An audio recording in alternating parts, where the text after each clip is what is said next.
Assalamualaikum warahmatullahi wabarakatuh. Perkenalkan, saya Ardiantin dengan NIM E1S1220005. Saya dari kelas A jurusan Teknik Informatika.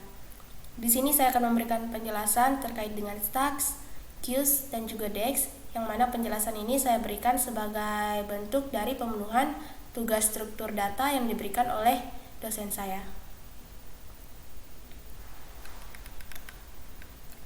Nah, sebelum itu dapat kita lihat pada overview ada stacks, queues, dan double-ended queues. Nah, namun untuk stacks itu sudah saya bahas pada video sebelumnya, dan di sini saya akan membahas queues dan juga double-ended queues.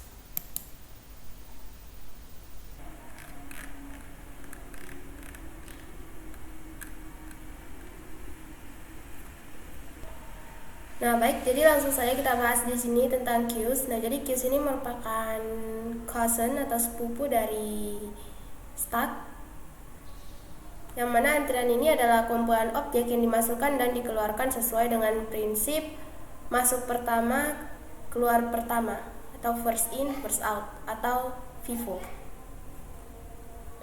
Nah, jadi elemen dapat disisipkan kapan saja, namun hanya elemen yang paling lama berada dalam antrian atau dalam queues yang dapat dihapus berikutnya.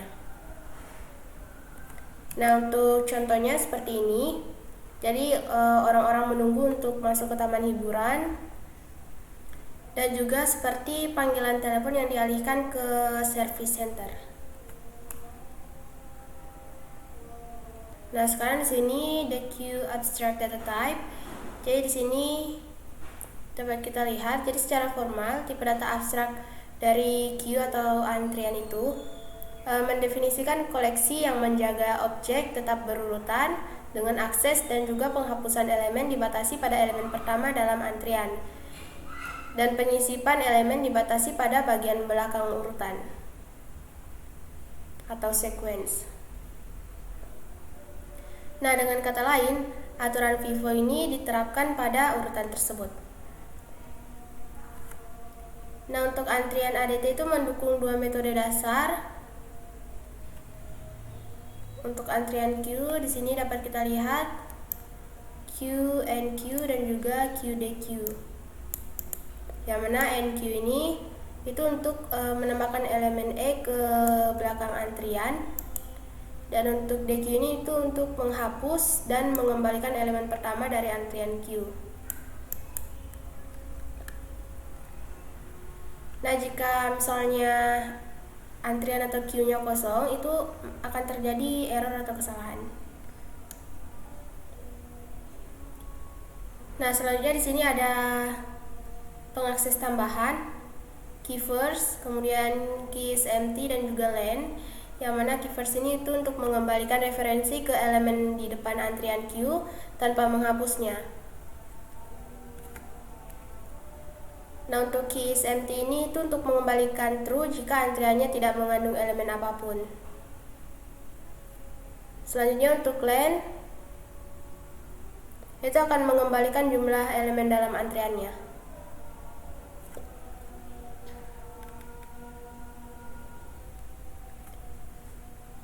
Nah, baiklah, di sini dapat kita lihat berdasarkan konvensi, jadi kita dapat berasumsi bahwa antrian yang baru dibuat itu kosong.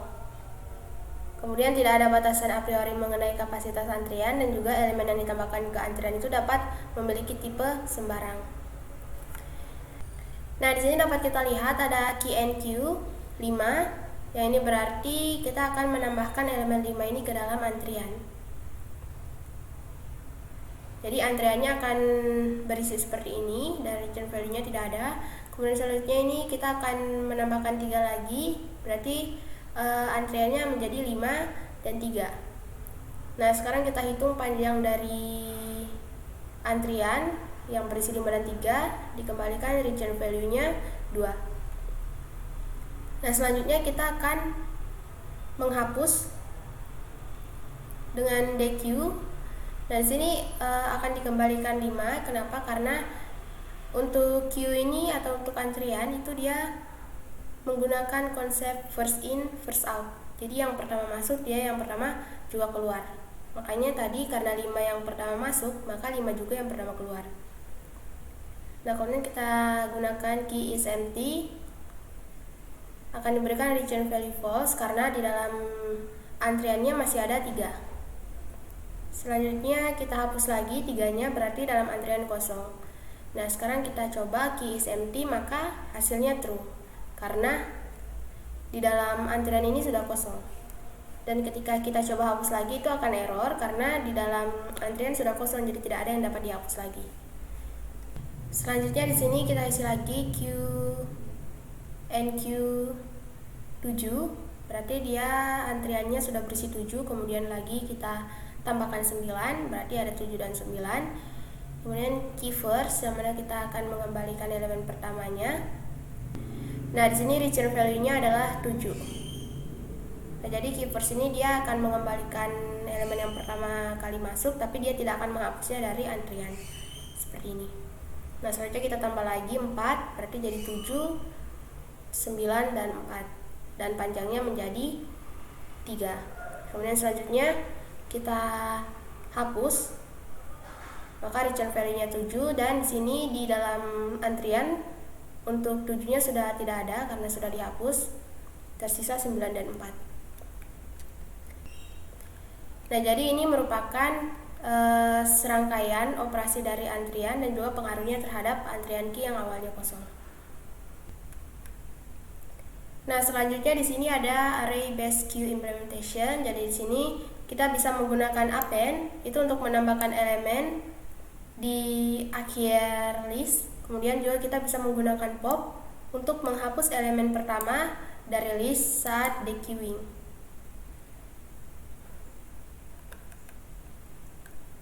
Nah, kemudian untuk implementation keduanya di sini, jadi dia metode yang sama untuk menambahkan elemen, kemudian penggantian dari implementasi pop. Yang mana di sini kita akan ganti entry yang dihapus antreannya dalam array dengan referensi ke none. Kemudian pertahankan variabel explicit n untuk menyimpan indeks elemen yang saat ini berada di depan antrian. Kemudian O1 untuk runtime, tetapi untuk OM kebutuhan ruang untuk n elemen di mana m lebih besar dari n, yang mana m ini adalah jumlah operasi NQ dan n adalah jumlah sebenarnya elemen dalam antri. Nah, dengan kata lain, antrian dengan elemen yang lebih sedikit akan disimpan dalam array yang besar.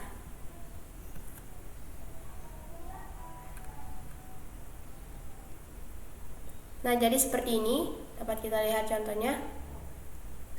Nah, jadi desain ini akan mempunyai konsekuensi yang merugikan dalam aplikasi di mana antrian ini memiliki ukuran yang relatif kecil, namun juga digunakan untuk jangka waktu yang lama. Nah, misalnya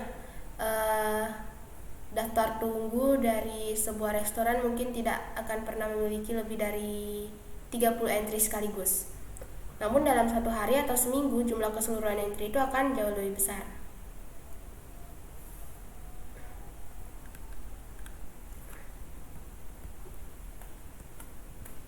Nah, selanjutnya di sini itu using an array circularly.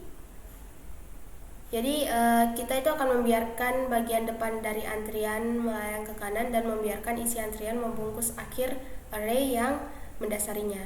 Kemudian kita akan berasumsi bahwa array yang mendasarinya itu telah diperbaiki dengan panjang n yang lebih besar dari jumlah elemen sebenarnya dalam antrian. Nah, elemen barunya dimasukkan ke dalam antrian menuju akhir dari antrian saat ini, dimulai dari depan hingga indeks n kurang 1 dan berlanjut pada indeks 0 lalu 1. Nah, ini menyediakan kebutuhan memori O1 untuk implementasinya. Jadi seperti ini contohnya.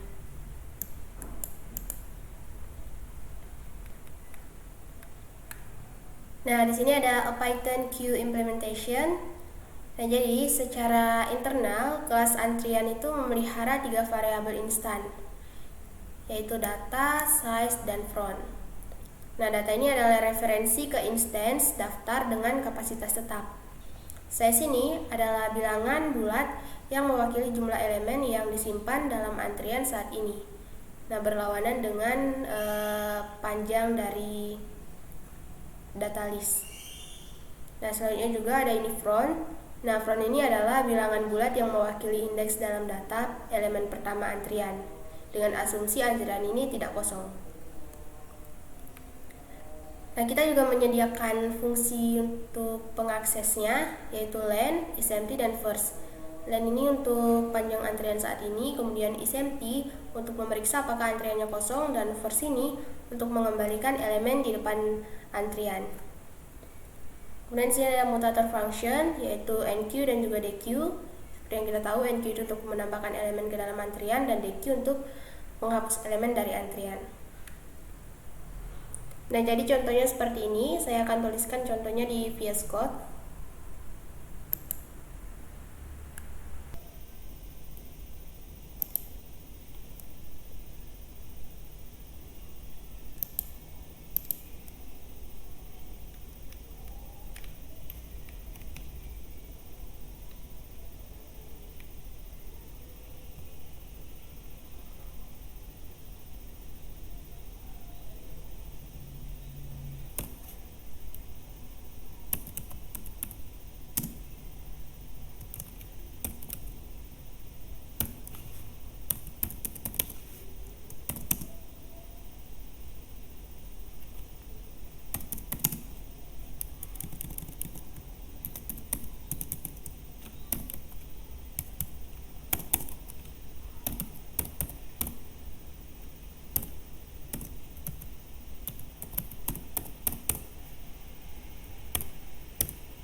Baik, jadi ini merupakan contoh dari implementasi antrian pada Python.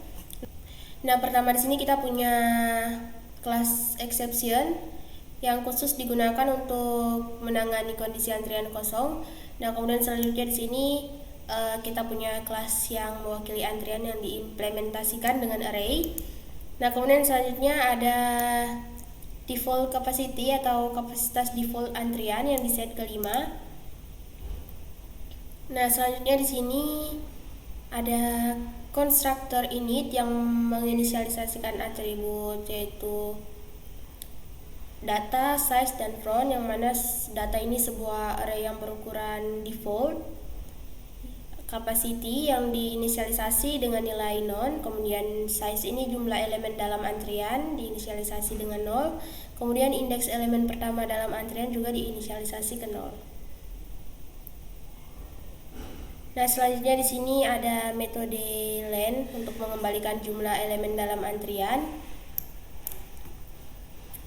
Nah, selanjutnya ada isEmpty untuk mengembalikan true jika antriannya kosong dan false jika antriannya tidak kosong. Selanjutnya ada first, yang mana first ini untuk mengembalikan elemen pertama dalam antrian tanpa menghapusnya. Nah, jika antriannya kosong maka dia akan melempar pengecualian empty seperti ini. Nah, selanjutnya di sini ada deq, yang mana deq itu untuk menghapus dan mengembalikan elemen pertama dalam antrian, mengatur elemen pertama ke non, kemudian memperbarui indeks depannya yaitu front dengan mengurangi ukuran antrian atau size-nya. Jika antriannya kosong maka itu akan melempar pengecualian empty lagi. Nah, selanjutnya ada enq. Nah, jadi enq ini untuk menambahkan elemen baru ke antrian. Jika antriannya penuh maka kapasitasnya akan digandakan dengan menggunakan metode resize. Nah, elemen baru ini akan ditempatkan pada indeks yang sesuai dan ukuran antriannya diperbarui. Nah, selanjutnya ada resize, yang mana resize ini untuk mengubah ukuran array internal ke kapasitas baru, kemudian menyalin elemen-elemen dari array lama ke array baru dengan urutan yang benar dan mengatur ulang indeks depannya ke 0. Nah, selanjutnya ada str atau string, yang mana ini mengembalikan representasi string dari antrian untuk memudahkan debugging atau visualisasinya. Nah, untuk contohnya di sini dapat kita lihat, kita pertama-tama membuat instance array queue dengan nama key, kemudian kita tambahkan elemen ke dalam antriannya dengan enq, dan kemudian kita cetak isi antrian dan juga panjangnya. Dan kemudian kita coba hapus dua elemen dari antrian dengan deq. Dan outputnya seperti ini. Yang mana di sini pertama kita enq nilainya atau elemennya itu 5, 7, 9, 2, 6, 4, 2, 0. Seperti ini. Nah, setelah itu kita hitung panjangnya dari key ini dan kita dapatkan itu 8. Dan selanjutnya di sini kita hapus dengan deq. Jadi kita hapus dua item ya jadinya berarti. Nah, berarti ini yang dihapus 5 dan 7-nya ini. Sehingga ketika kita tampilkan lagi isi dari key-nya itu akan dimulai dari 9 karena 5 dan 7 sudah dihapus. Dan untuk panjangnya sekarang menjadi 6.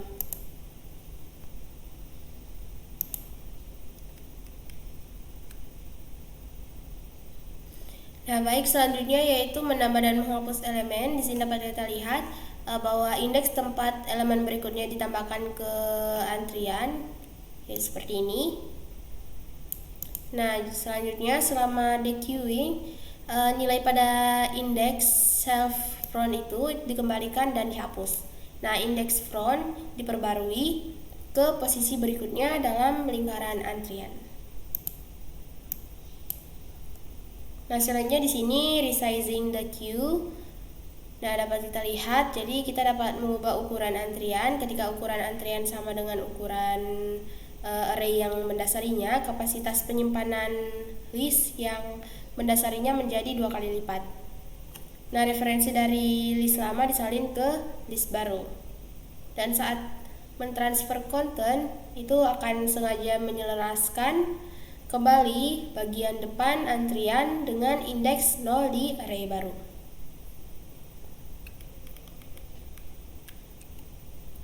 Nah, selanjutnya ada shrinking the underlying array.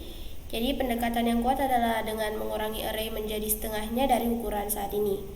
Nah, setiap kali jumlah elemen yang disimpan di dalamnya itu kurang dari 1/4 kapasitasnya. Nah, ini untuk contohnya. Saya akan coba buatkan contohnya di sini, VS Code.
Baik, jadi ini merupakan contohnya.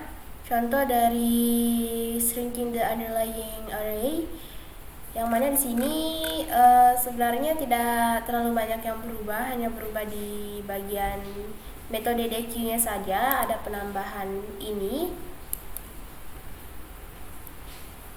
Yang mana ini digunakan untuk memastikan bahwa antriannya tidak kosong. Kemudian juga untuk memeriksa apakah ukuran antrian itu kurang dari 1/4 kapasitas dari array internalnya atau tidak. Dan juga kondisi ini digunakan untuk menentukan kapan array terlalu besar untuk jumlah elemen yang ada. Nah, jika kondisi di atas itu terpenuhi, maka ukuran array internal akan dikurangi menjadi setengah dari ukuran saat ini. Dan kemudian di sini kita menggunakan metode resize dengan parameter length_self.data yang berarti kapasitas array akan dikurangi menjadi setengahnya. Nah, jadi untuk codingannya sebenarnya di sini sama saja, yang berbeda hanya pada bagian DQ-nya saja. Ada pengkondisian di sini. Nah, untuk outputnya dia akan seperti ini.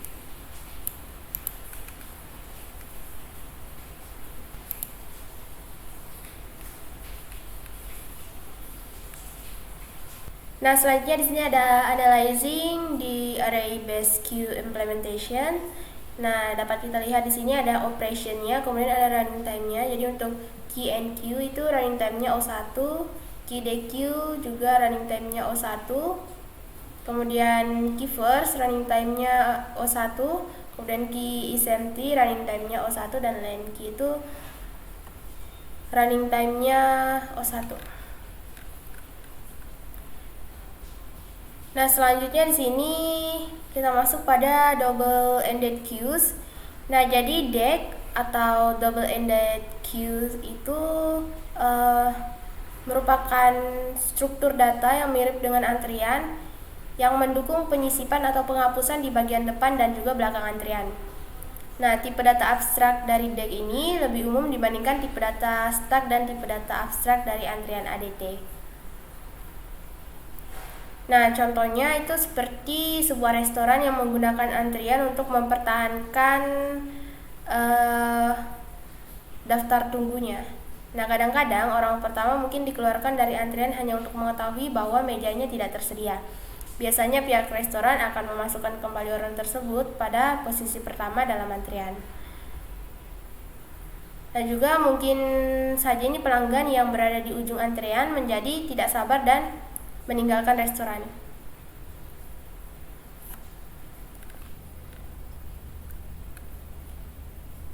Baik, selanjutnya adalah the deq abstract data type. Nah, jadi deq ADT ini didefinisikan sehingga deq D mendukung metode seperti ini berikut.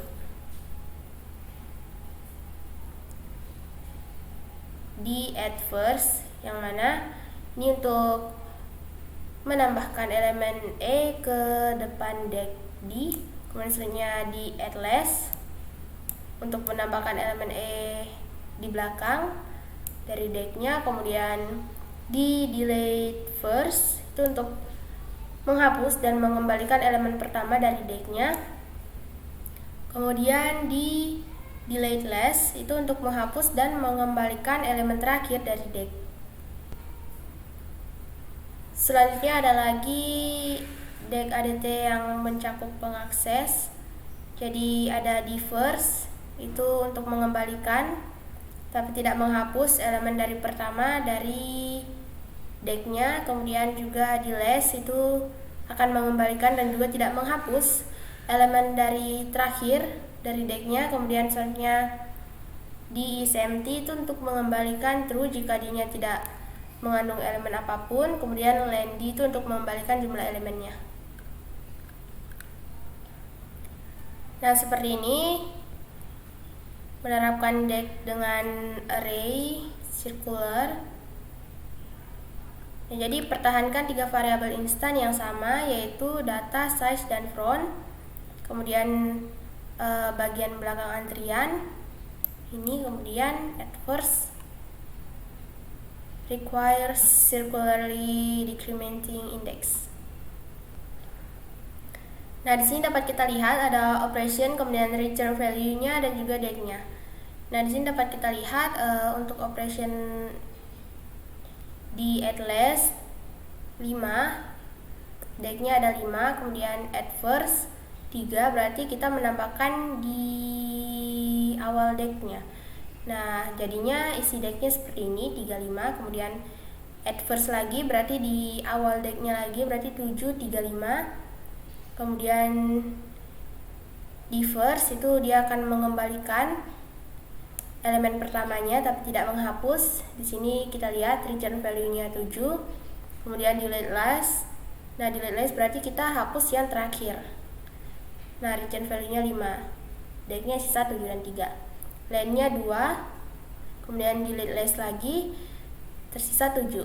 Kemudian kita delete lagi berarti kosong. Kemudian kita add first lagi, berarti deq-nya ada berisi 6. Kemudian kita delete berarti akan melihat elemen terakhirnya. Di sini return value-nya 6 tapi tidak menghapus dan deq-nya masih tetap 6. Kemudian kita add first lagi 8, berarti kita tambahkan di awal ya 8 6. Kemudian kita periksa apakah kosong atau tidak. Di sini dikembalikan false karena memang decknya tidak kosong. Kemudian kita kembalikan lagi untuk elemen terakhirnya di list, didapatkan return value-nya 6 dan decknya tetap 8,6. Nah, jadi itu merupakan serangkaian operasi dan juga dampaknya pada deck di bilangan bulat yang awalnya kosong.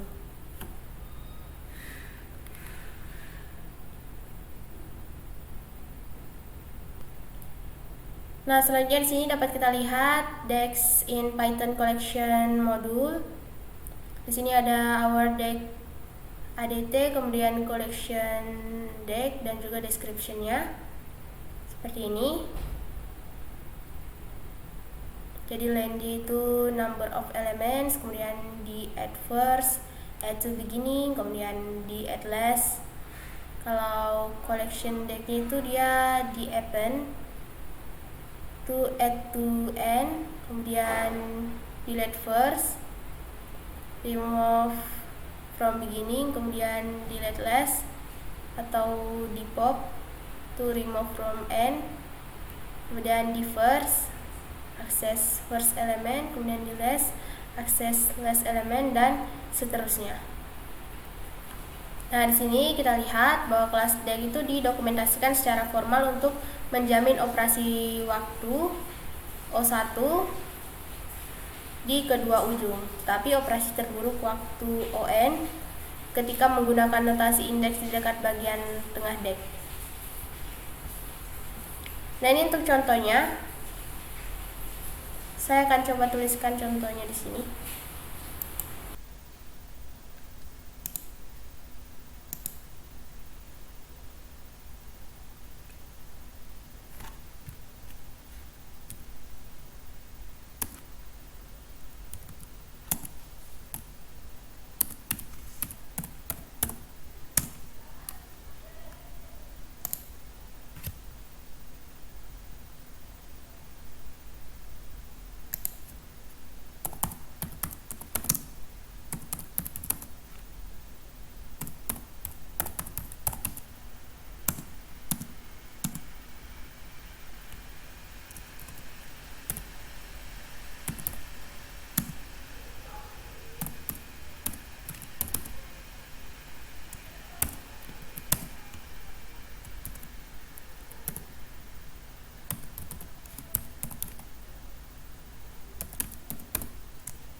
Baik, jadi ini merupakan contoh dari DEX in Python collection module.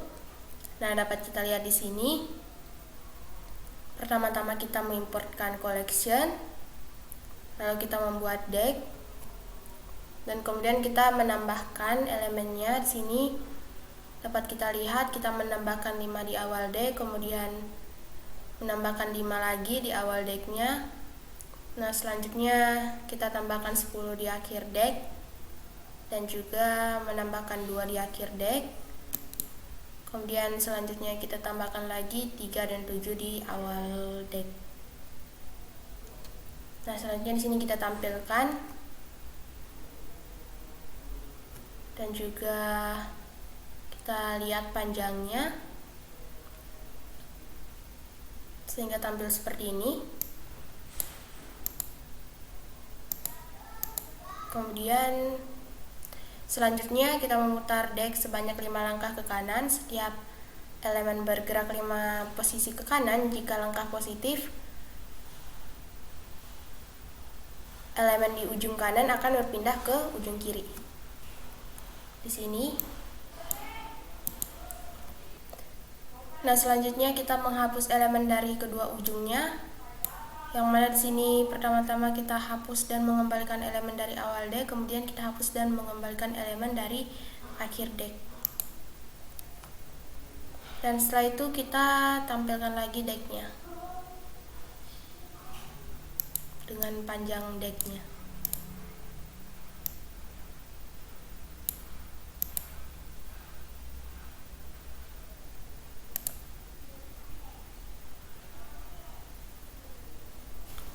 Baik, itulah tadi penjelasan terkait dengan queues dan double-ended queues pada slide. Nah, selanjutnya di sini kita akan membuat pada codingan ini agar di outputnya non ini tidak tampil. Baik, saya akan langsung coba untuk perbaiki codingannya agar non ini tidak tampil di outputnya.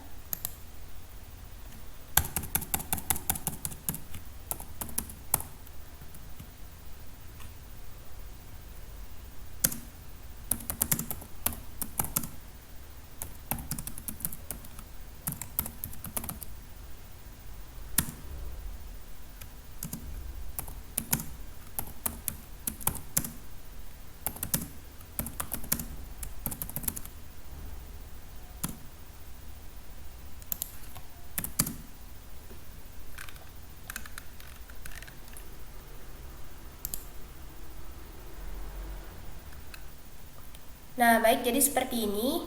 Untuk menghilangkan non pada outputnya, kita dapat menambahkan for item in self.data if item is not known, yang mana ini berarti kita akan menampilkan representasi string yang mana itu bukanlah non.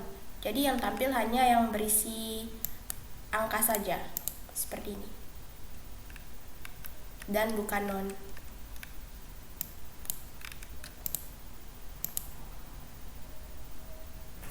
Baiklah, selanjutnya di sini kita akan extend kelas ArrayQ ini untuk membuat kelas DEX atau double-ended queue.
Nah, baik, jadi di sini kita sudah extend kelas array Q untuk kelas array deck.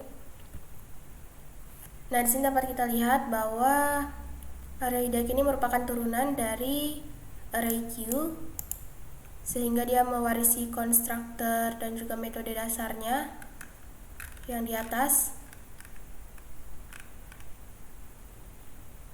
Nah, kemudian selanjutnya ada metode tambahan seperti less, yang mana metode ini digunakan untuk mengembalikan elemen terakhir dari deck tanpa menghapusnya. Nah, selanjutnya juga ada deck less atau deck less, yang mana ini digunakan untuk menghapus dan mengembalikan elemen terakhir dari decknya.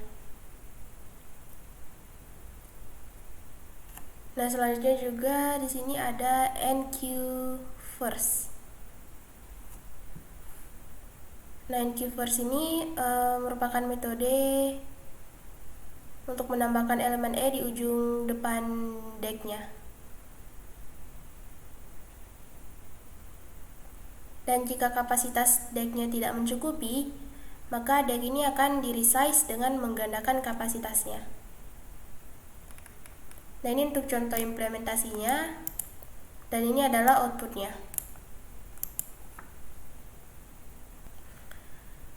Nah, di sini dapat kita lihat kita membuat objek D dari kelas array deck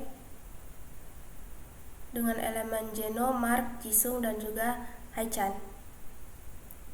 Yang mana di sini untuk Geno dan Mark itu dia menggunakan NQ, dan Jisung dan Haichan itu menggunakan NQ first. Nah, kemudian sini kita lihat, kita cetak dulu D-nya, maka tampil seperti ini, dan panjangnya yaitu 4. Kemudian kita remove first itemnya, yaitu Haichan, dan juga last itemnya, Mark, sehingga ketika kita tampilkan lagi, itu akan seperti ini. Baik, itulah tadi penjelasan dari saya mengenai deck dan juga double ended queues. Lebih dan kurangnya mohon dimaafkan. Wassalamualaikum warahmatullahi wabarakatuh.